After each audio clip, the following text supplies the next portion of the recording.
santísimo del santuario celestial. Ya les hablé un poquito antes en la reunión pasada sobre lo que este sumo sacerdote hacía el día de la expiación. Y lo vemos allí con su dedo sobre el arca del pacto, derramando sangre por 7 veces, purificando el santuario celestial para iniciar la purificación de todo el santuario y de todo el pueblo. Esto vamos a ver hoy en el día de la expiación, pero antes vamos a comprender algo más. Hay una profecía en Daniel 12:10 que es específicamente para el tiempo del fin, donde Dios nos promete que muchos serán limpios y emblanquecidos y purificados. Los impíos procederán impíamente y ninguno de los impíos entenderá, pero los entendidos comprenderán. Bien, entonces vimos que en las lecciones que hemos aprendido se va a dar esto en el tiempo del fin. Muchos serán limpios. Ya estudiamos la santificación, serán emblanquecidos. ¿Cómo es que se logra ese emblanquecimiento? Dijimos que es por la obra intercesora de Cristo en el santuario celestial, que hace que nuestras oraciones que ascienden contaminadas, Él las purifica con sus méritos, mezcla sus méritos para que estas oraciones tengan respuestas benignas. Pero hoy vamos a entrar a esto que va a suceder en el tiempo del fin, no en ninguna otra época, sino en la época del fin. Muchos van a ser purificados. ¿Qué significa purificado? Bueno, eso tiene repercusión en la tierra porque algo se hace en el cielo en el tiempo del fin. Y vamos a ver que ese proceso que aquí a través de Jesús, Él nos lleva, nos limpia, emblanquece nuestras vidas y luego las purifica. De eso vamos a hablar hoy. Bien, de la glorificación o purificación, que es exactamente lo mismo, es otro término que se usa para hablar del mismo concepto. Bien. En el Salmo 33:5 nos muestra qué es lo que Dios ama. Él ama justicia y juicio. De la misericordia de Jehová está llena la tierra. Entonces vamos a ver que en el lugar santísimo está el juicio y en el lugar santo está la justicia. El juicio son las bendiciones que Dios da a través de su justicia. Pero como nosotros, como somos pecadores, los juicios son señales de advertencia y muchas veces también son castigos. Pero en este sentido, vamos a ver que realmente lo que Dios como gobernante universal quiere dar a través de sus juicios son bendiciones. Y eso es lo que vamos a ver hoy para que empecemos a ver que los juicios no son para temer. Cuando vienen de un Dios amante, que dio su vida por nosotros y que está dispuesto a darse a sí mismo y a darnos también todas las cosas y sobre todo la bendición de sus juicios. Proverbios 21:3 dice, hacer justicia y juicio es a Jehová más agradable que sacrificio. Esto es importante porque si vemos en el santuario hay 2 aspectos que se ven allí. Esta es la obra del Espíritu Santo. Él nos convence de pecado, justicia y juicio. Pero vemos solo 2 aspectos aquí basados en este texto de Proverbios. En el atrio se da el sacrificio y en el lugar donde está el edificio en el cielo se da la obediencia. Ahora, ¿qué es más agradable para Dios? ¿Hacer justicia y juicio o el sacrificio? Si ustedes notan, realmente el sacrificio no es lo que a Dios le agrada. Para nosotros, como humanos, pecadores, falibles, que no tenemos más esperanza que el sacrificio de Cristo, pensamos que esa es la obra más sublime de Dios. Y por supuesto, es una obra hermosísima la que Él hizo al venir a morir por nosotros. De otra manera no tendríamos la salvación. Pero eso nada más es el medio para alcanzar un fin, no es un fin en sí mismo. El fin es poder restablecer de nuevo al ser humano a la imagen de Dios. El fin es que a través de ese sacrificio logremos la obediencia, que solo se puede lograr a través de la fe y a través de las promesas de Dios que da en el santuario. Pero veamos un ejemplo bíblico de un rey de Israel. Primera de Samuel 15:22 dice, y Samuel dijo, se complace Jehová tanto en los holocaustos y víctimas como en que se obedezca las palabras de Jehová. Ciertamente el obedecer es mejor que Dios y el prestar atención que la grosura de los carneros. Si ustedes se dan cuenta, realmente el obedecer es mucho mejor que los sacrificios. Ahora, ¿por qué razón?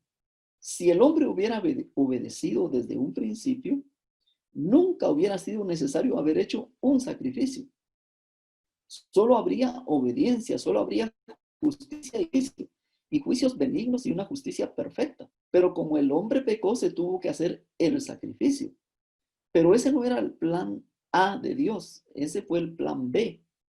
Dios lo que quería era eternidad, felicidad, gozo por la eternidad. El sacrificio en sí es, se podría decir, un elemento temporal que se muestra allí. No es en sí el objetivo final de Dios, porque Jesús dice, yo no soy ministro de pecado. Él es ministro de justicia, pero por causa del pecado, él tuvo que hacer el sacrificio. Y si ustedes ven a Jesús, él mismo, él rehuía a la muerte. O sea, la muerte es antinatural. El sacrificio no es realmente el deseo de Dios. El deseo de Dios es la obediencia. Por eso vamos a ver que hoy vamos a ver otra parte de esta obediencia, y es la perfección de esa obediencia que se da en el lugar santísimo. Bien, antes veamos que el pueblo de Israel era un pueblo agrícola y era un pueblo que basaba toda su sistema de vida en base a las estaciones del año y en base a las cosechas. Y habían dos,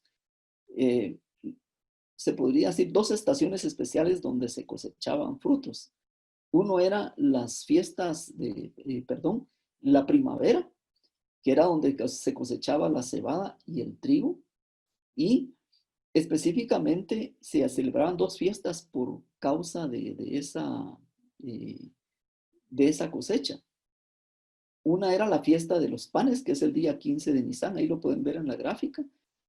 Y otra fiesta especial era la fiesta en el otoño donde se cosechaban olivos y uvas. Por eso van a ver ustedes que en Apocalipsis 14 aparecen dos cosechas, ¿verdad? La del trigo y la de las uvas. La verdad es que lo mejor es que seamos cosechados como trigo, ¿verdad? Y no en el lagar de la ira de Dios, que es el lagar de la cosecha de las uvas. Bien, entonces vemos que en el verano y en el invierno no habían fiestas.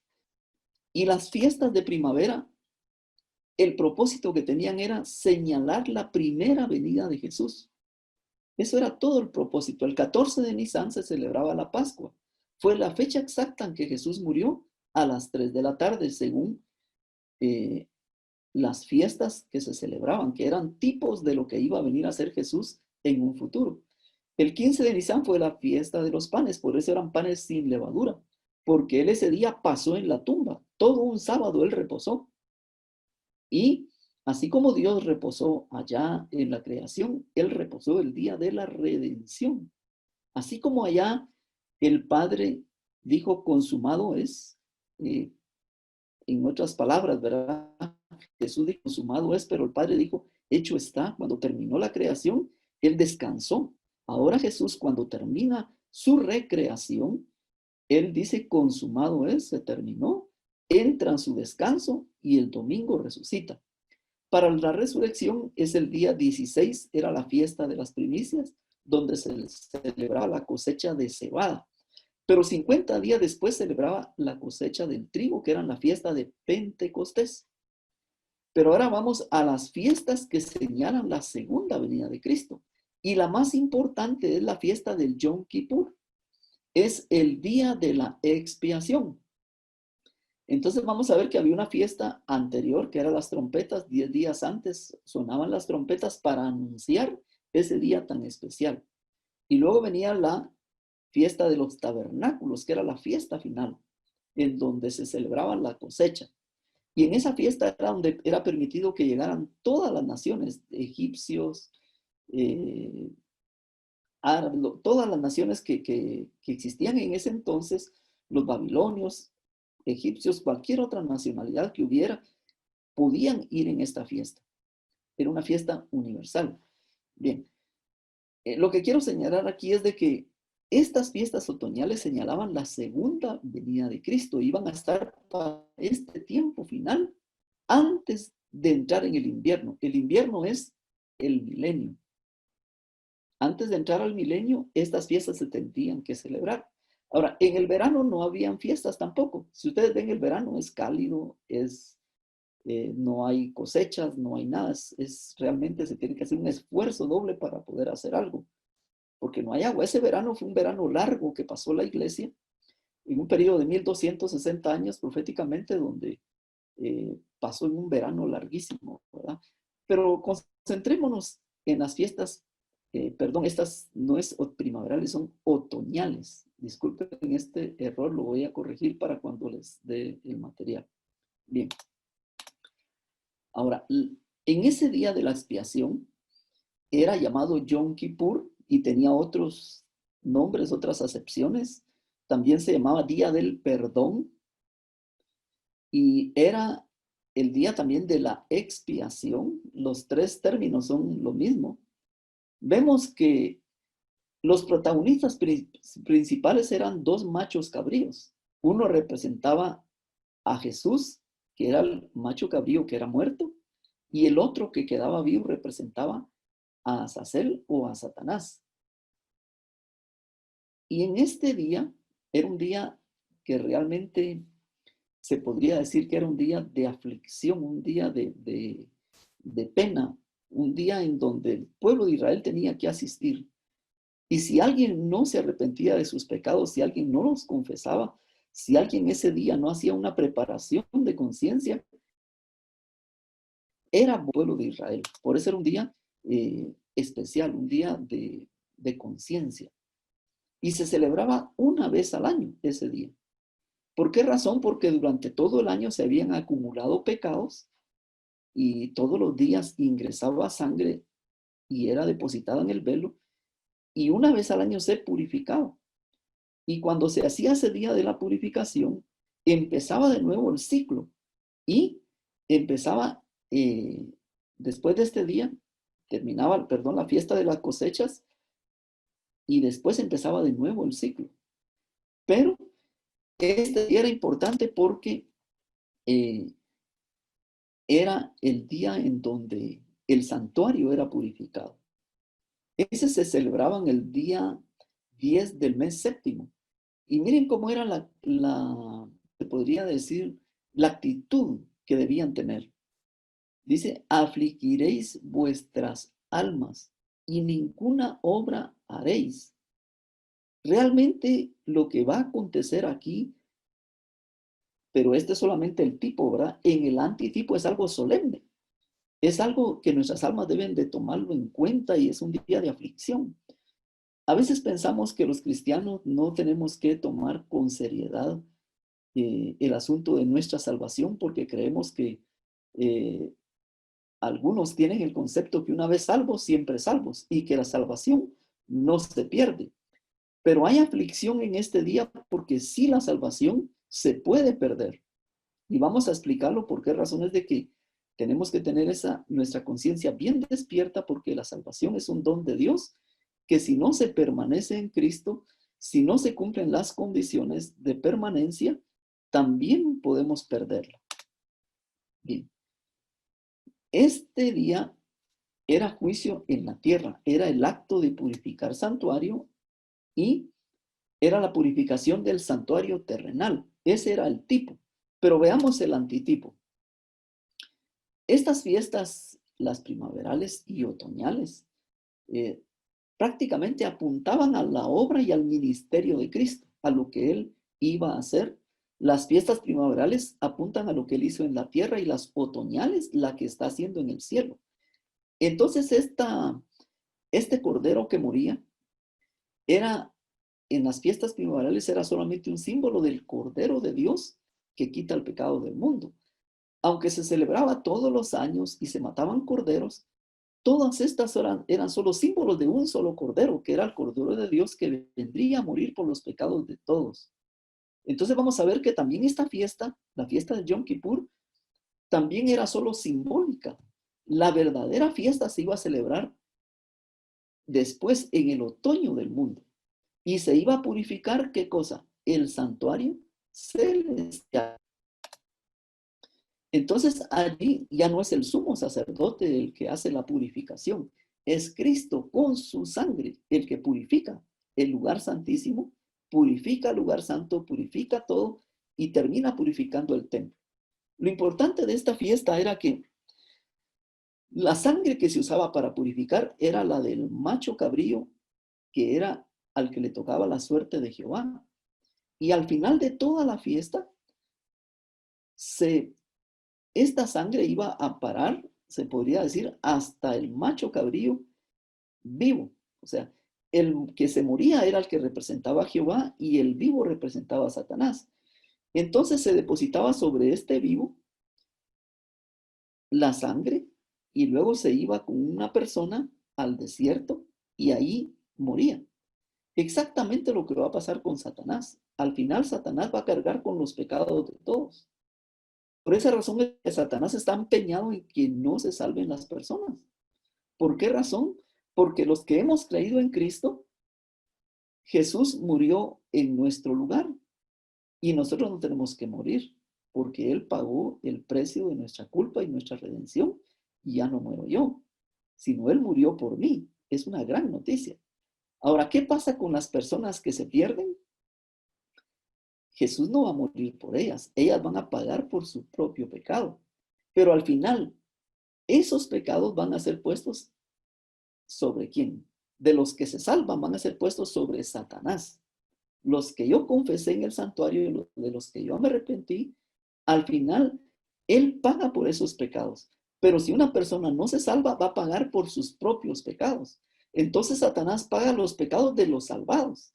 Y por eso Él pelea cada pulgada de terreno. Porque Él sabe que cada persona que se salva, Él al final tendrá que pagar el precio de esa salvación con su muerte en el lago de fuego. Bien. Entonces había una fecha específica, así como había un 14 de Nisan, había un 15 de Nisan para la otra fiesta, 16, un Pentecostés.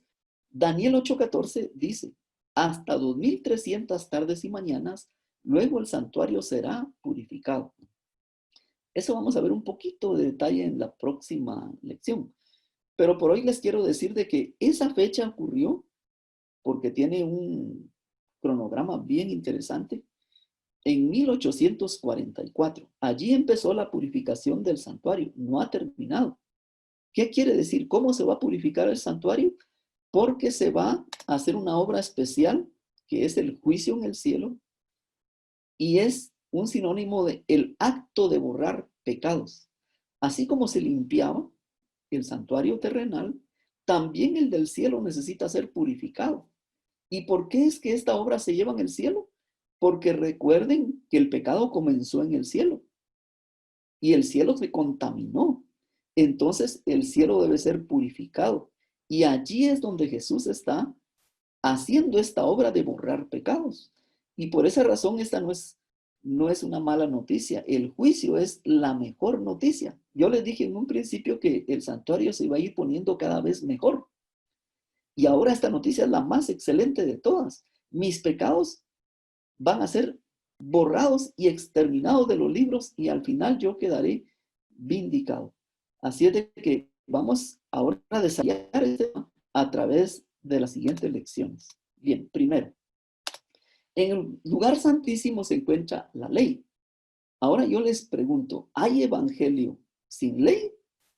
Porque hoy se propaga por todos lados que la ley no es necesaria, que la ley se clavó en la cruz, que la ley ya no tiene injerencia sobre nosotros, que cuando aceptamos a Cristo la ley ya no tiene nada que ver con nosotros. ¿Será esto cierto?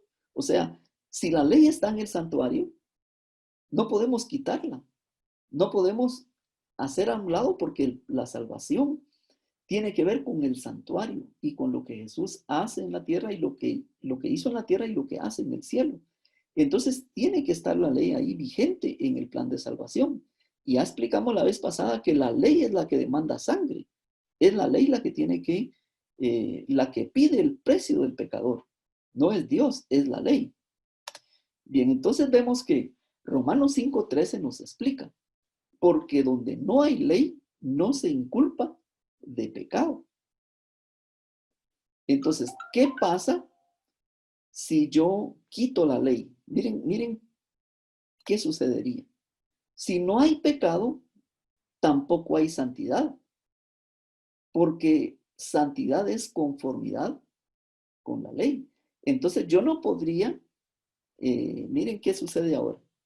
Si yo no tengo pecado, entonces, porque no hay una ley que me lo muestre, dice, no se requiere de un salvador. Si se dan cuenta, al quitar la ley, quitamos todo el santuario. Porque la única función de la ley, bueno, tiene más, pero la función más importante es mostrarnos el pecado para ver que nosotros busquemos a un salvador. Pero si yo no sé qué es pecado, no busco a un salvador. ¿Salvador de qué? Si no tengo pecado.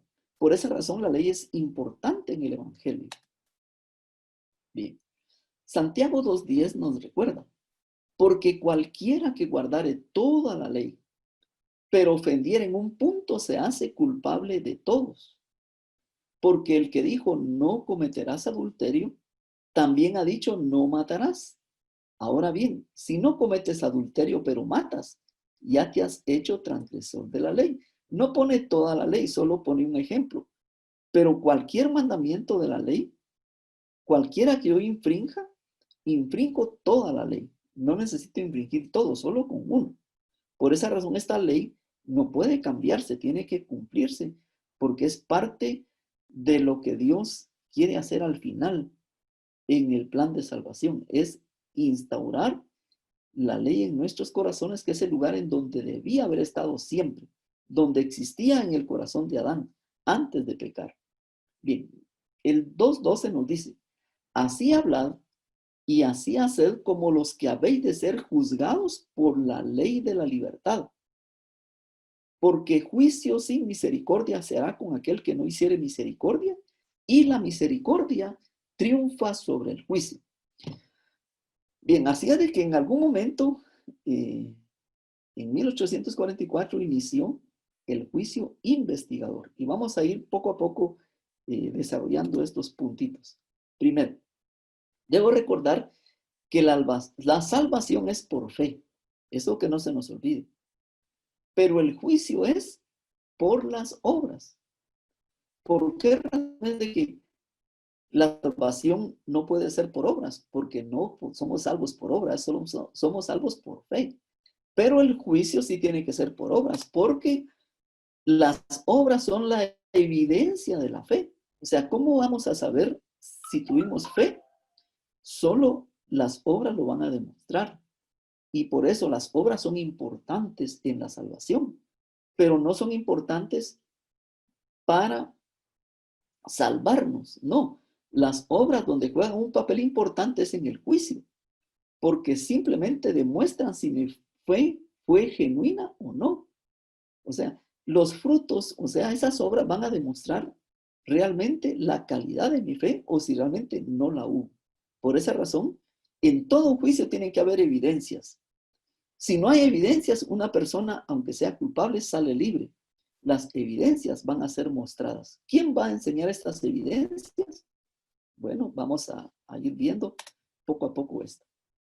Bien, primero antes de tomar ese punto, quiero decirles que la ley siempre se ha visto en un sentido negativo. Realmente no debe tomarse así. Miren, ¿por qué es que lo vemos negativo? Porque nosotros sabemos que hemos pecado y por eso es de que nos da pavor la ley. Y a nadie le gusta el juicio.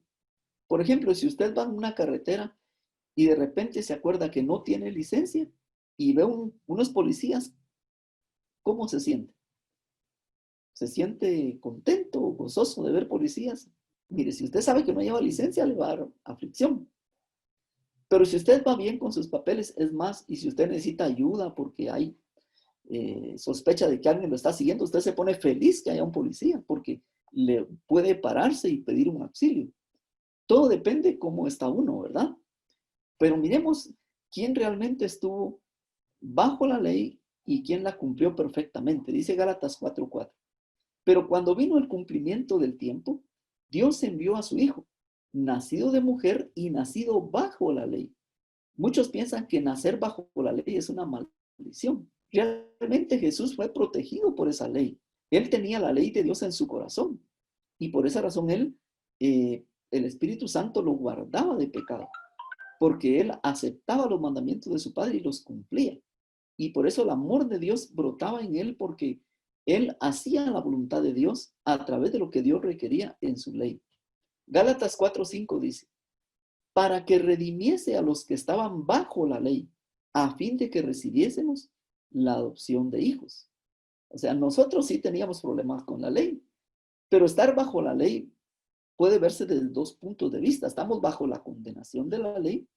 Jesús no estaba bajo la condenación de la ley porque él no cometió pecado, sino que él estaba bajo la protección de la ley. Cuando estamos en Cristo, entonces ya la ley no nos condena, sino simplemente nos protege, cambia su función. Romanos 3:23 dice, por cuanto todos pecaron y están destituidos de la gloria de Dios. O sea, todos nosotros no tenemos la gloria de Dios, estamos destituidos por el pecado. Pero vimos que en el lugar santísimo vamos a ver la glorificación. Es la glorificación recobrar esa gloria que perdimos. Y Dios promete hacerlo ahora. Muchos piensan que la glorificación se va a hacer hasta que Jesús venga. Y mientras Él no venga, seguiremos pecando, porque no hay manera de quitarnos el pecado. Eso no es cierto. Vamos a ver que esta obra de glorificación es una obra para nosotros ahora, no hasta que Él venga, hasta su segunda venida, sino es algo que Él quiere darnos ya. Bien. Hubieron hombres también especiales en la Biblia, y yo les voy a hablar ahora del hombre más, se podría decir, entre todos los hombres, el más grande de todos los hombres. Y miren la grandeza en que radicaba.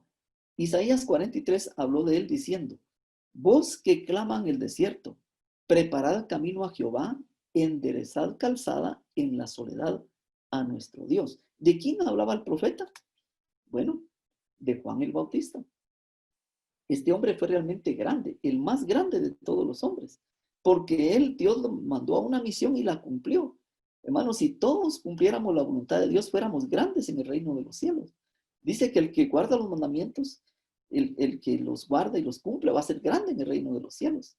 Y el que los enseña y no los cumple, dice, va a ser pequeño. La grandeza reside en la obediencia. Mateo 3:3 dijo de Juan el Bautista, pues este es aquel de quien habló el profeta Isaías, cuando dijo, voz que clama en el desierto, preparad el camino del Señor, enderezad sus sendas. Y cuando Jesús opinó de él, dice Lucas 7:28, os digo que entre los nacidos de mujeres no hay mayor profeta que Juan el Bautista, pero el más pequeño en el reino de los cielos es mayor que él. O sea, imagínense cómo lo calificó Dios a Juan el Bautista. Mayor que todos los profetas, mayor que Daniel, mayor que cualquiera que usted pueda poner, mayor que Moisés, mayor que todos. ¿En dónde radicaba la grandeza de él? Porque una vez él dijo algo tan importante que nosotros algún día tenemos que decir y vivir. Es necesario que él crezca y que yo mengüe. Esa humildad, esa característica de no ser el protagonista, sino entender que el único protagonista en todo este plan de salvación es Jesús, eso es el signo de la mayor grandeza. Pero también vamos a ver que una mujer más grande entre todas las mujeres, y yo la admiro mucho, desde pequeño la admiré, y ahora que conozco la Biblia y la estudio, la admiro más, porque esta mujer, dice, tenía una grandeza tan especial para haber sido escogida para que tuviera en su seno al Hijo de Dios. Dice Lucas 1:38, entonces María dijo, he aquí la sierva del Señor, hágase conmigo conforme a tu palabra. Y el ángel se fue de su presencia. ¿En dónde radicaba la grandeza de María? En su carácter también. Ella se puso a los pies de Cristo. Aquí tu sierva, la sierva del Señor, a pesar de que fue utilizada como una vasija útil para que Jesús viniera a este mundo. Ella era un ser humano, también destituida de la gloria de Dios, porque todos pecaron, dice. O sea, no hay ninguno que se salve de esta premisa. Todos pecaron. Solo hay uno que no pecó, uno, y ese fue Cristo. Por eso ella sabía su condición de sierva del Señor, y eso fue lo que la hizo grande entre todas las mujeres. Lucas 1:48 dice, porque ha mirado la bajeza de su sierva. Miren el concepto que tenía ella de sí misma. Increíble. Ella no se consideraba grande, al igual que Juan el Bautista. Por eso, en los tiempos de Cristo se dieron los dos personajes más grandes, el hombre más grande y la mujer más grande que ha existido. Porque ha mirado la bajeza de su sierva. Pues he aquí, desde ahora me dirán bienaventurada todas las generaciones. ¿Por qué? Por su humildad. Porque fue una vasija útil, porque vino a hacer lo que Dios le pidió simplemente. Solo se puso a los pies de Jesús como una sierva y Jesús pudo hacer en ella lo que él quería hacer.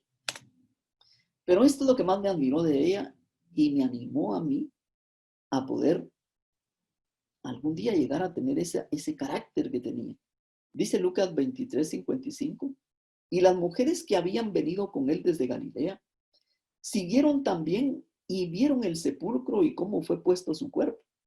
Y vueltas prepararon especias aromáticas y ungüentos. Y descansaron el día conforme al mandamiento. Esta es la grandeza de María. Imagínense, yo no sé si haría eso. Mi hijo muere. Yo tengo que recoger su cuerpo, hacer las exequias, hacer el embalsamamiento que había que hacer en ese entonces. Pero ella prefirió, antes de hacer todo eso, al cuerpo de su hijo, guardar el mandamiento de Dios. Entonces ella por eso, hasta el domingo temprano, fue a la tumba a hacer todo esto. Porque antes de ungir al cuerpo de su hijo, ella consideró más importante guardar el día de reposo. Esa es la grandeza de ella, su obediencia. O sea, se sometió a Dios en todo. Ella dijo, conforme a tu palabra. Y esa grandeza, hermanos, es admirable. Ojalá todos pudieran seguir el ejemplo de María realmente.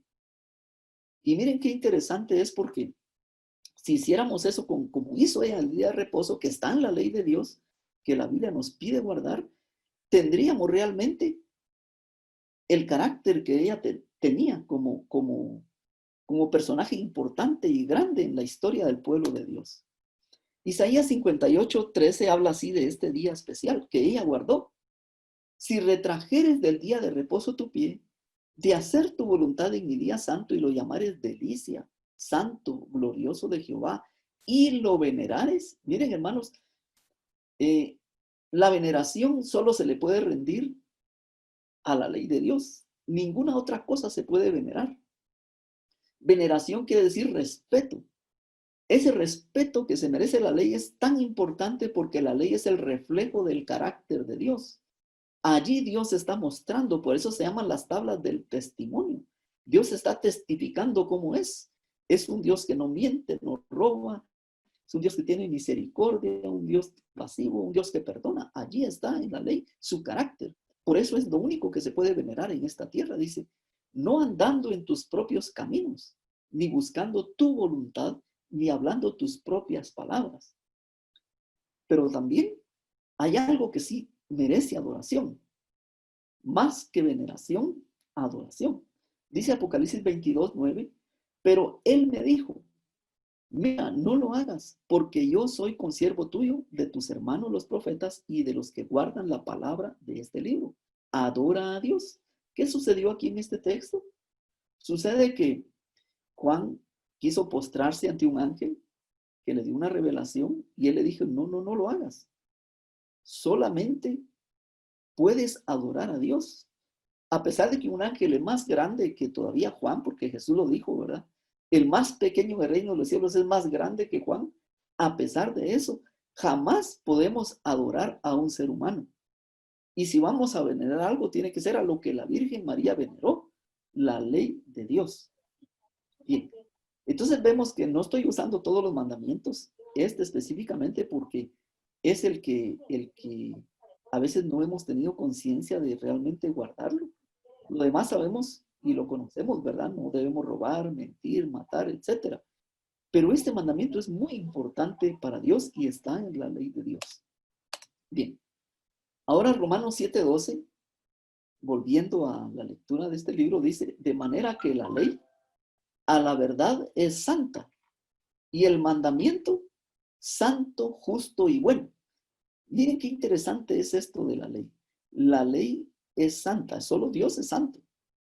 Justo, no hay ni un justo, solo uno, y es Dios, pero la ley es el trasunto de su carácter, entonces la ley es justa.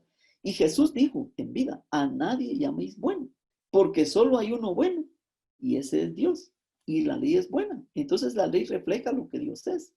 Bueno, versículo 13 dice, luego lo que es bueno vino a ser muerte para mí, en ninguna manera, sino que el pecado, ahora vamos a ver que entra otro actor aquí, para mostrarse pecado produjo en mí la muerte por medio de lo que es bueno, a fin de que por el mandamiento el pecado llegase a ser sobremanera pecaminoso.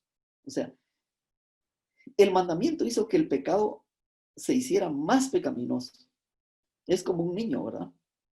Y usted lo ve que pasa por un parque y está una banca recién pintadita, ¿verdad? De blanco. Y dice no tocar pintura fresca. Es una invitación a un niño para que lo vaya a tocar. Si no dijera pintura fresca, él no lo toca porque él quiere saber si está fresca. Lo mismo para ahí, ¿verdad? Versículo 14 dice, porque sabemos que la ley es espiritual, mas yo soy carnal, vendido al pecado. O sea, si ustedes ven, esa ley es espiritual, demuestra el carácter de Dios. Y Dios es espíritu, dice la Biblia. Pero veamos aquí algo interesante de esta ley. De toda la Biblia, es la única parte escrita por Dios. Y dio a Moisés cuando acabó de hablar en el monte Sinaí, 2 tablas del testimonio, tablas de piedra escritas con el dedo de Dios. Si ustedes se dan cuenta, es tan importante la ley, porque de eso está hablando el lugar santísimo. Por esa razón es de que esa ley que demandaba la muerte del pecador tenía que ser, primeramente tenía que ser aspersada 7 veces con sangre, porque había que cumplir ese requisito. La ley demandaba la muerte y la ley la exige y se paga. ¿Por qué razón es tan importante? Porque de toda la Biblia, lo único que Dios escribió fue la ley. Todo lo demás fueron escritos por profetas, por hombres, pastores, estadistas, etc. Pero lo único que Dios mismo escribió con su dedo fue la ley de Dios. Bien. Dice Lucas 11:20, mas si por el dedo de Dios, veamos qué función tiene el dedo de Dios, hecho yo fuera los demonios, ciertamente el reino de Dios ha llegado a vosotros. ¿Ven la importancia del dedo de Dios? El dedo de Dios es el que hace que los demonios se vayan, el que ordena. Pero hay un texto paralelo que dice, mas si yo, por el Espíritu de Dios, echo fuera a los demonios, ciertamente ha llegado a vosotros el reino de Dios. Entonces, ¿cuál es el dedo de Dios? El otro texto lo explica, ¿verdad? El dedo de Dios es el Espíritu de Dios. Entonces, ¿quién fue el que escribió las tablas de la ley en el Sinaí? Fue el Espíritu Santo. ¿Y quién es el que va a escribir las leyes en el corazón, en las tablas del corazón en el nuevo pacto? También el Espíritu Santo, es el mismo Espíritu. Por eso la ley, entonces dijimos que es espiritual. Y algo espiritual como la ley, tan grande como la ley, tan importante, no puede quitarse en el plan de salvación. Bien. Veamos un poquito más de la ley porque por esa razón es de que los ángeles están allí observando hacia abajo, esos ángeles están interesados en la ley. Cuanto más nosotros debiéramos interesarnos en conocerla. Vean, esta ley es un reflejo de Jesús. Son 10 mandamientos, son sencillos. Pero Jesús es realmente el reflejo de esa ley. El carácter de Jesús estaba en Dios, allí está escrito en esa ley. El problema está que a veces somos descuidados en verla detenidamente. Imagínense, los ángeles la ven, constantemente están observando esa ley. Démosle una miradita un poquito más profunda. En esa ley está la misericordia también. Hay una parte, ahí no se alcanza a leer, pero en el segundo mandamiento dice que hago misericordia a millares de los que me aman. O sea, ahí se muestra el amor de Dios en la ley. Ahí está escrito. La misericordia es el amor de Dios. O sea, esa ley es una ley de amor, porque está escrito en tablas de piedra que Dios es amor. Pero a veces, cuando decimos, ¿cuál es el primer mandamiento? Yo cuando le he preguntado a alguien, dígame el primer mandamiento, me dice, no tendrás dioses ajenos delante de mí. Y ese no es. Deberíamos de ser cuidadosos al leer la ley. Busquemos entonces algo que generalmente no se dice.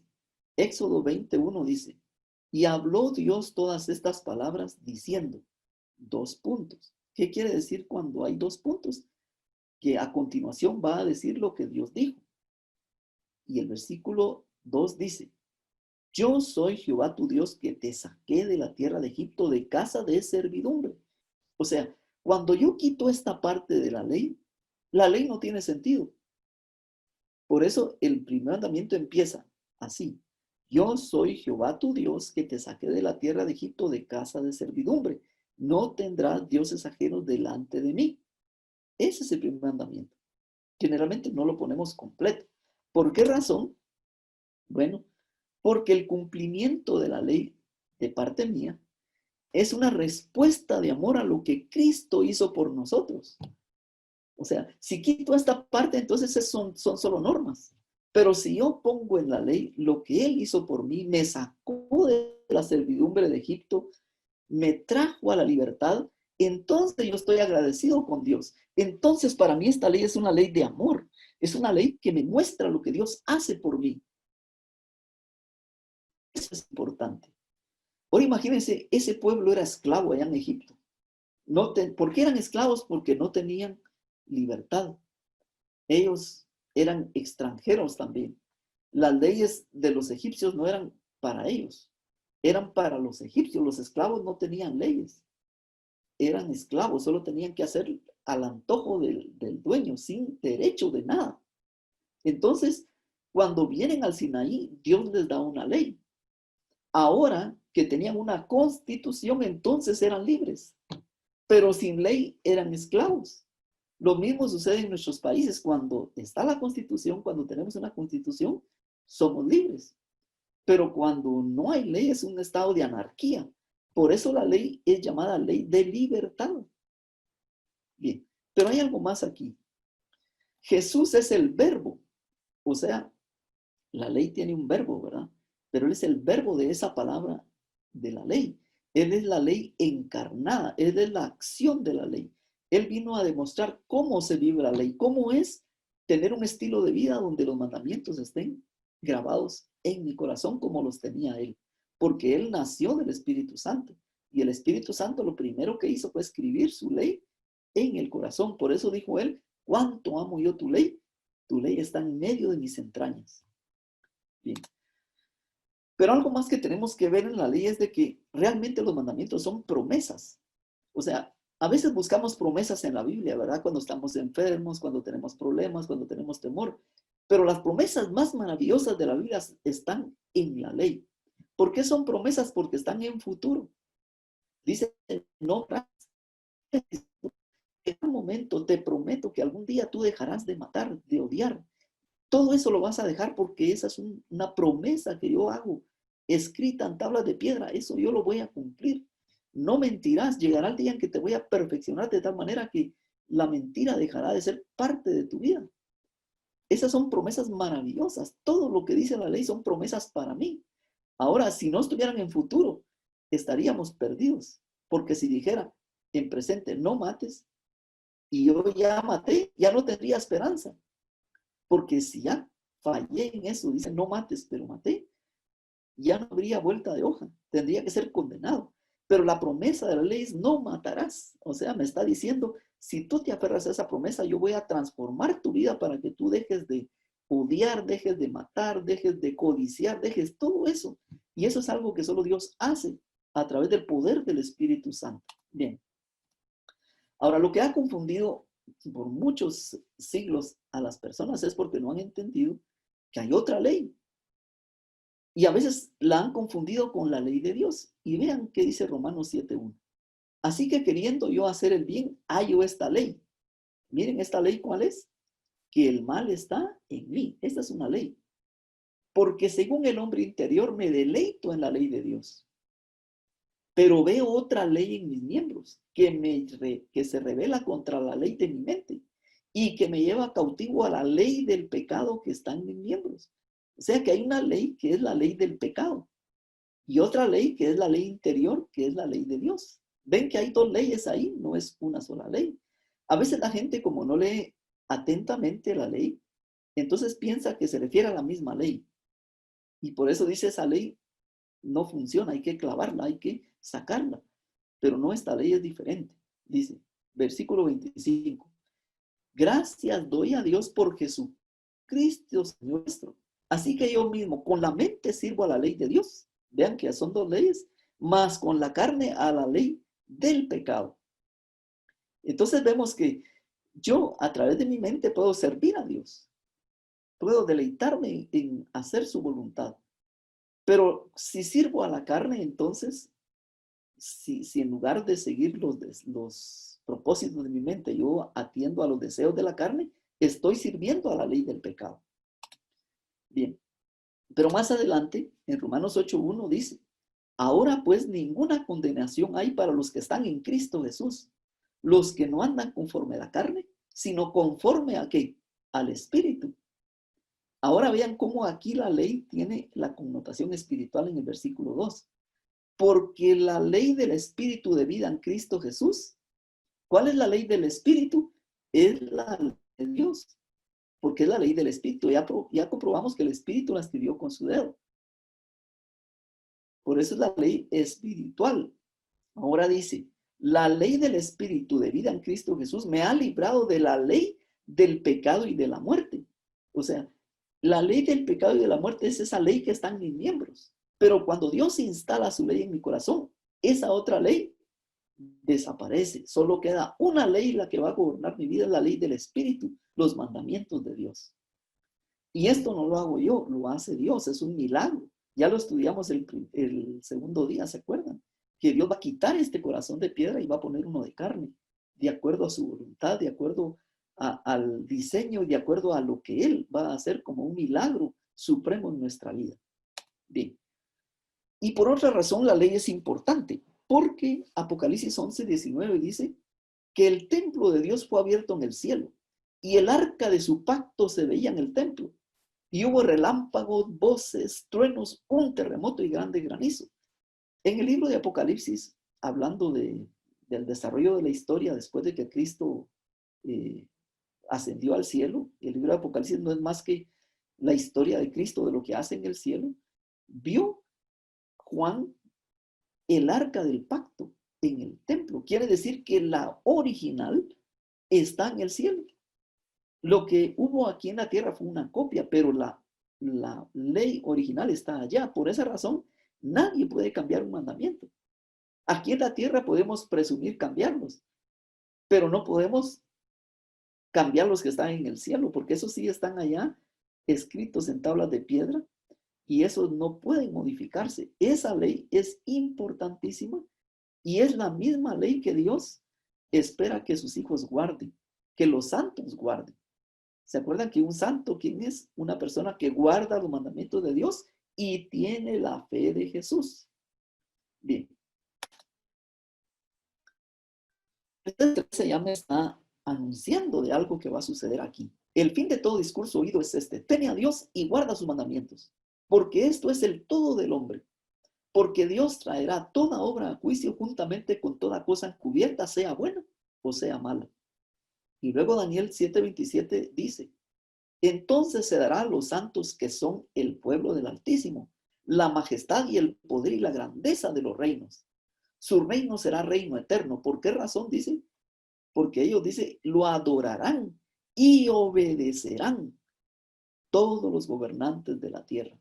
O sea, si se dan cuenta, ya cuando Dios nos entregue el reino es porque realmente nosotros vamos a adorar a Dios.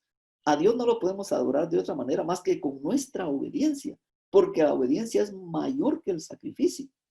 Al final esto es más importante que todos los sacrificios. Lo que Dios desea es nuestra obediencia y al final solamente lo van a adorar aquellos que le obedecen. Porque la Biblia dice el Espíritu Santo es dado a los que le obedecen, dice, no a otra persona. Bien. Es importante saber esto porque dice Eclesiastés 12:14, porque Dios traerá toda obra a juicio, juntamente con toda cosa encubierta, sea buena o sea mala. Y 2 Corintios 5:10 nos recuerda esto, porque es necesario que todos nosotros comparezcamos ante el tribunal de Cristo, para que cada uno reciba según lo que haya hecho mientras estaba en el cuerpo, sea bueno o sea malo. O sea, aunque nosotros no querramos, no podemos evitar este juicio. No hay manera de evitarlo porque es necesario, dice. O sea, no hay ninguna sola persona que no vaya a ir a este tribunal. Y no hay ninguna persona que no puede pedir la ayuda de Dios para que lo asista en este juicio. Bien. Porque dice que cuando Jesús venga, he aquí yo vengo pronto, y mi galardón conmigo, para recompensar a cada uno según sea su obra. O sea, al final, si ustedes se dan cuenta, las obras van a determinar la calidad de mi fe.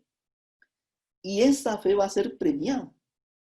Pero ¿cómo se va a saber a quién recompensar y a quién no? Bueno, tiene que darse un juicio antes. Él no viene a hacer juicio. A veces hemos visto, yo antes tenía un credo, dice, vendrá a juzgar a vivos y muertos. Pero realmente no es así. Él no viene a juzgar, Él viene a recompensar. Así dice la Biblia. Y pienso que la Biblia es más certera en lo que a Dios se refiere y a doctrina se refiere, ¿verdad? Él no viene a juzgar, el juicio es antes de. Por eso es que va a poder recompensar, porque ya determinó un juicio quiénes van a tener la vida eterna y quiénes no la van a tener. Bien.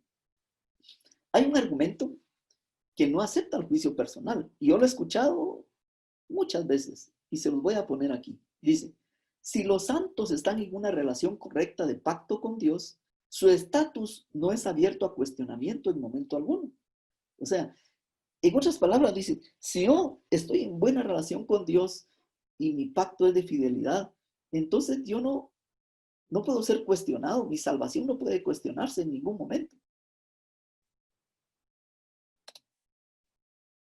Y a veces lo hacen basado en este texto de Romanos 8:1 que dice, ahora pues ninguna condenación hay para los que están en Cristo Jesús, los que no andan conforme a la carne, sino conforme ¿a qué?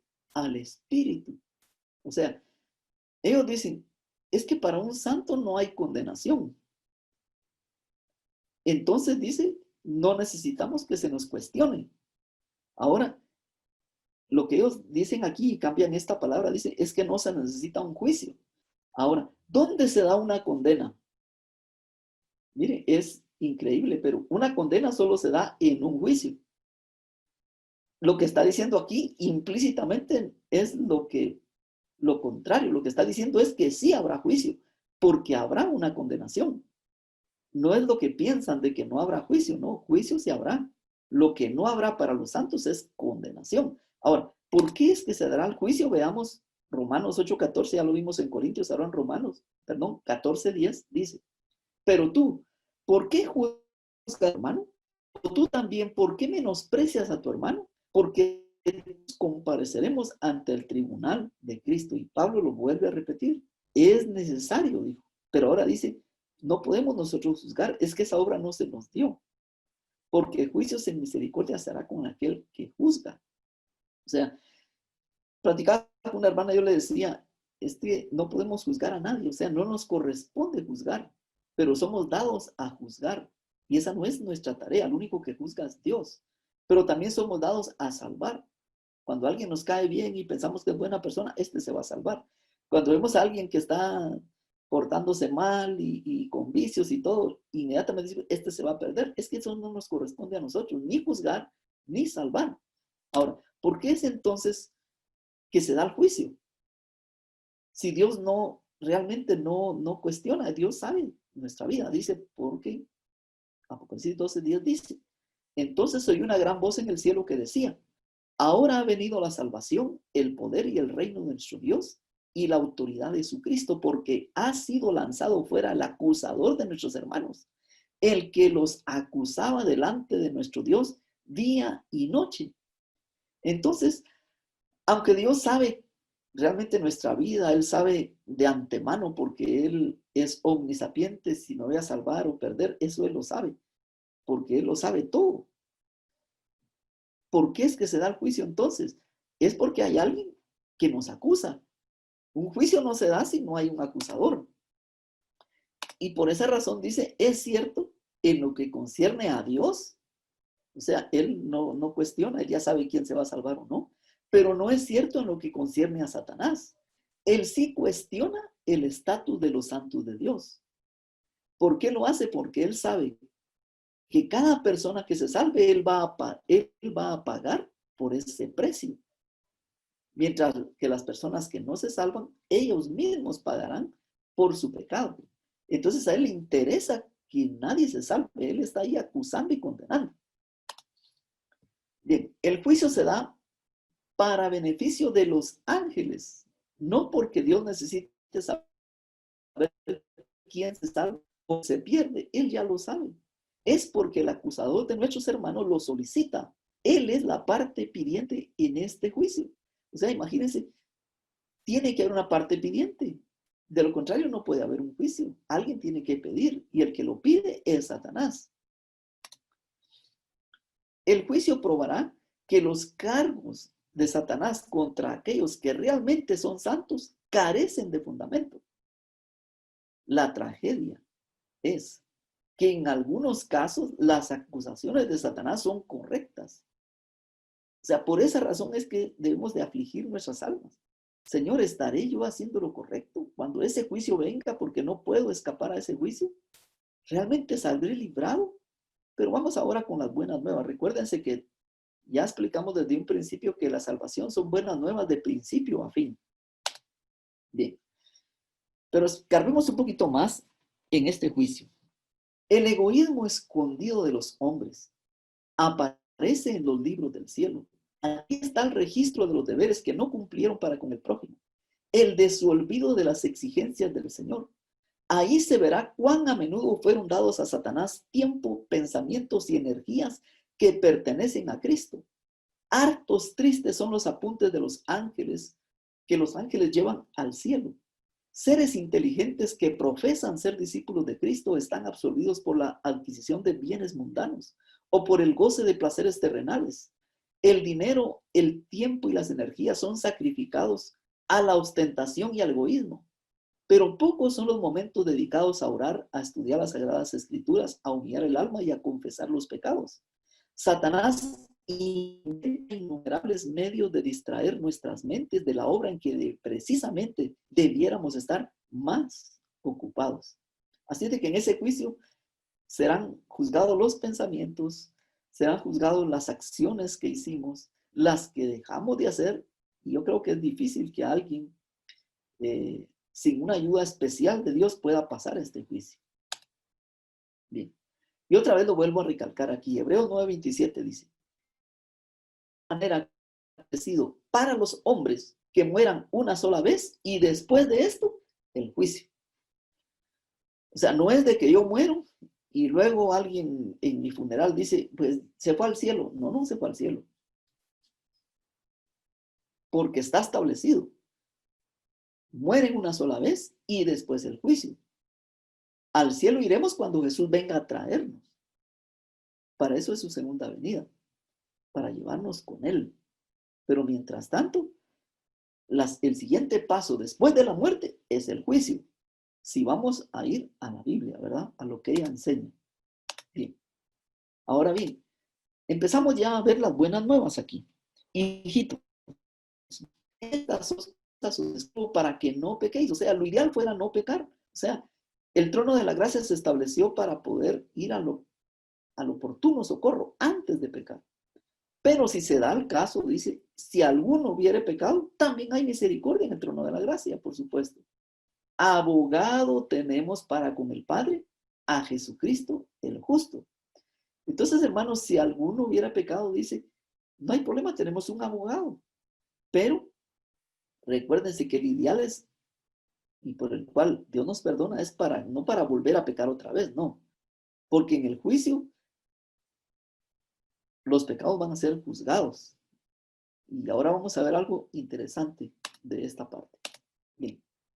Daniel 7:9 dice, estuve mirando hasta que fueron puestos tronos, y se sentó un anciano de días, cuyo vestido era blanco como la nieve, y el pelo de su cabeza como lana limpia. Su trono llama de fuego, y las ruedas del mismo fuego ardiente. Un río de fuego procedía y salía de delante de él. Millares de millares le servían, y millones de millones asistían delante de él. Ahora, esta parte que está en amarillo, póngale atención, dice, el juez se sentó y los libros fueron abiertos. Es que ese juicio es real. Daniel es un profeta que vio cosas en el cielo y lo que vio anticipadamente fue el juicio que se iba a llevar adelante, en donde el juez se sentó, dice, y los libros fueron abiertos. Y miren, en el lugar santísimo, o sea, en el real, en el del cielo, no está el arca, sí está la ley, porque es la norma de juicio, porque por esa ley seremos juzgados. Pero en lugar de dos querubines, ellos solamente representan a toda la hueste angélica. Es que no podía poner millones de ángeles encima del arca. Solo era simbólico y representativo del cielo. Entonces, en ese lugar es donde actualmente se está llevando adelante el juicio. Pero vean lo interesante de esto. ¿Por qué los ángeles están en el lugar santísimo? Ellos debieran tal vez estar, quizá estos millones de ángeles debieran estar más interesados en el lugar santo o en el atrio, porque muchos le dan tanta importancia al atrio que desequilibran el santuario. No le dan importancia a lo demás, ni a la obediencia, ni a la ley. Lo quitan, porque piensan que todo es allí en el atrio. Pero los ángeles no están en el atrio. Ellos no están en el lugar santo tampoco. ¿Por qué razón? Es que tenemos que ver ahora cómo lo ve Dios. Pero eso vamos a explicar más en detalle la última lección que tendremos el próximo domingo. Pero vamos a anticipar un poquito de esto. Porque en primer lugar, la ley era el centro de la controversia. O sea, el centro de la controversia no somos nosotros. Es la ley de Dios. Por eso se originó todo el problema del pecado. El pecado cuando vino a la tierra ya había sucedido en el cielo. Pero lo que Dios está resolviendo es el pecado desde su raíz. No las consecuencias de habernos afectado a nosotros, sino lo que afectó el cielo. Bien, ahora, ¿qué se está juzgando? Miren, y esto es un anticipo de lo que vamos a ver la próxima vez. El carácter de Dios es lo que se está juzgando en el cielo. O sea, cuando usted pasa al juicio, ya se sabe que está perdido. Si los ángeles malos tienen notas, videos, tienen todas las pruebas.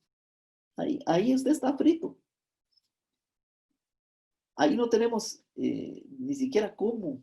Ahí solo el abogado realmente sabrá cómo nos va a defender. Y lo hará con aquellos que realmente hayan confesado sus pecados, los hayan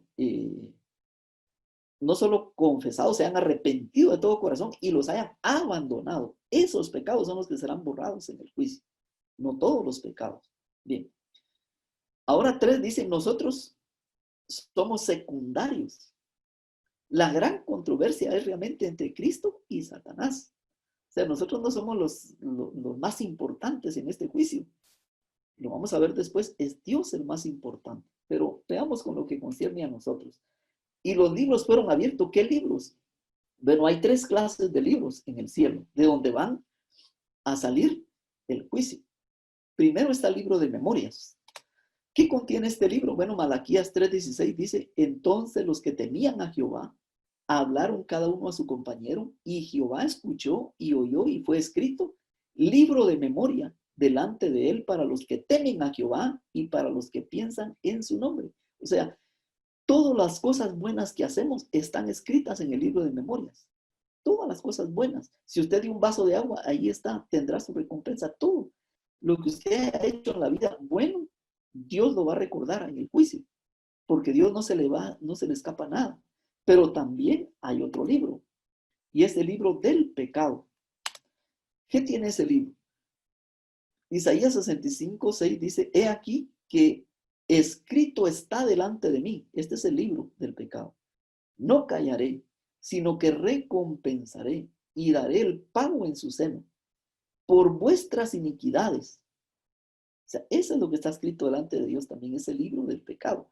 Dice Jehová, y por las iniquidades de vuestros padres juntamente, los cuales quemaron incienso sobre los montes y sobre los collados, me afrentaron. Por tanto, yo les mediré su obra antigua en su seno. Bien, entonces, estos libros son las evidencias de lo que hemos hecho. Ahí está escrito todo lo bueno y todo lo malo, porque no habrá cosa encubierta, sea buena o sea mala, dice Eclesiastés, en este juicio. Pero también está otro libro, el libro de la vida. ¿Y sabe cómo es que qué contiene el libro de la vida? El libro de la vida no contiene hechos, ni pecados, ni cosas buenas, solo contiene nombres. En el momento que usted acepta a Jesús como su Salvador, en el momento que usted decide seguir los pasos de Jesús y que Él lo acompañe en el camino de vida cristiana, en ese momento se toma su nombre en el libro de la vida. Cuando usted acepta a Jesús como su Salvador y como su Señor, recuérdese que Él no es solo su Salvador, es su Señor, porque ahora lo va a obedecer. Entonces, en ese instante su nombre es escrito en el libro de la vida y en ese instante el cielo hace fiesta por un pecador que se arrepiente. El cielo se regocija. Ellos quisieran que usted se mantuviera salvo siempre. Y vean qué pasa aquí. Apocalipsis 20:12 dice, y vi a los muertos grandes y pequeños de pie ante Dios. Y los libros fueron abiertos. Y otro libro fue abierto, el cual es el libro de la vida. O sea, se abrieron los libros, ya dijimos cuáles, ¿verdad? Y este otro es el libro de la vida. Y fueron juzgados los muertos por las cosas que estaban escritas en los libros según sus obras. Pero el libro de la vida no es para juzgar obras, es para revisar nombres. Apocalipsis 3:5 dice, el que venciere será vestido de vestiduras blancas, y no borraré su nombre del libro de la vida, y confesaré su nombre delante de mi Padre y delante de sus ángeles. Entonces, quiero que note esto. Si dice no borraré su nombre es porque se puede borrar. O sea, si en el juicio sus obras no van a reflejar la fe que profesó, su nombre puede ser borrado. Por eso, el día de la expiación, allá en el tipo, era un día de aflicción. Y esto sí tenemos que tomarlo en serio. Dice aquí, para corroborar esto, 20:15, Apocalipsis también. Y el que no se halló inscrito en el libro de la vida, ¿qué va a pasar? Fue lanzado al lago de fuego. O sea, esto es serio. Esto, hermano, la salvación debemos de procurarla, dice la Biblia, con temor y temblor.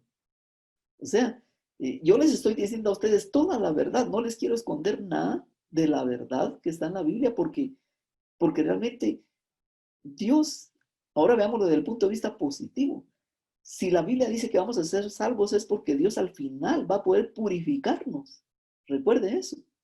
Dice que Él tiene poder para guardarnos sin caída. O sea, Él tiene todo el poder para hacer que cada proceso de la salvación se lleve a cabo. O sea, si Dios exige purificación, Él la va a proveer. Entonces usted no se preocupe de su salvación. Preocúpese de estar conectado con Cristo. ¿Cómo es posible que nosotros, cuando salimos de la casa, inmediatamente nos preocupamos del celular, ¿verdad? Y si está cargado, no se nos olvida cargarlo. Más cuando ya estamos en plena calle y no tenemos, regresamos a traerlo. No se nos olvida cargarlo porque nos sirve. Hermanos, ¿por qué no enchufarnos con Jesús? Si ese es todo el secreto de la vida eterna, solo es conectarnos a Él. Y vean qué hermoso es esto en el plan de salvación. Yo no tengo que estar presente en el juicio. Por eso muchos dicen, es que voy a ir, no, usted no va a estar presente. Hermanos, si usted ve aquí en la tierra, usted no es el que hace todo, es su abogado, el que hace las vueltas, el que lo representa a usted. Dice, ¿y por qué razón es que yo no tengo que estar presente? Porque en el cielo hay una copia exacta de usted en los libros. Todo lo que hizo, todo lo que pensó, todo lo que dejó de hacer, todo está allí escrito en los libros. Por eso cuando una persona, a veces no hemos explorado mucho esto, ¿verdad? Pero ¿qué pasa cuando una persona muere? ¿Qué pasa con el espíritu? Porque el espíritu vuelve a Dios, que lo dio. ¿Qué es lo que vuelve? Bueno, lo que vuelve son registros, porque los ángeles, esa es su función, tomar nota todos los días de lo que hacemos aquí, los ángeles buenos y también los ángeles malos. Entonces hay dos registros. Satanás tiene sus propios libros y con eso él va a tener las evidencias de por qué nosotros nos tenemos que perder. Pero tenemos una ventaja nosotros que Satanás no tiene. Él no puede leer la mente, Dios sí. Dios va a presentar videos de la mente. Él va a mostrar el momento en que nosotros nos arrepentimos de ese pecado, lo confesamos y lo abandonamos. Pero eso Satanás no lo sabe. Pero ahí se va a mostrar las evidencias de por qué es de que esos pecados en el día del juicio fueron borrados. Porque eso es en sí el día de la expiación típico, no el antitípico. O sea, perdón, el antitípico. Ese día realmente lo que es el día en que nuestros pecados van a ser borrados de los libros. Y esas son buenas nuevas, porque al final Dios va a dejar su registro limpio y purificado para siempre. Bien, y recuerde esto, Jesús también es nuestro sustituto en el juicio, porque Él es nuestro abogado. O sea, aunque usted está durmiendo esperando a que Jesús venga por usted, usted no tiene que preocuparse del juicio. Si tiene un abogado, no se preocupe. Porque miren, este abogado es tan excelente que es el mejor abogado del universo y sus servicios no tienen costo para nosotros porque Él lo pagó con su propia sangre. Entonces, no es para el juicio cuando tenemos un buen abogado que nos represente y que nos salve. Además, no puse ese texto, pero dice el libro de Daniel que el juicio es dado a favor de los santos. Todo está a nuestro favor ahí. Si usted le entregó su vida a Cristo, si usted da los pasos de la salvación que Él le indica, usted no tiene que preocuparse de la salvación. Preocúpese en el lugar santo de qué? De salvar a otros. Haga la tarea que Dios le pide, sea grande en el reino de los cielos, solo haga lo que le piden. Y luego, en el lugar santísimo, no se preocupe de su salvación tampoco. Preocúpese de vindicar a Dios. Dios ha dicho que lo va a salvar. Honre a Dios con su fe. Si Él dijo que lo va a salvar y Él es capaz de salvar hasta lo sumo, créale a Dios. Y creo que estamos llegando al penúltimo texto. Daniel 7:13 dice, la visión de noche, hablando del mismo juicio, ¿verdad?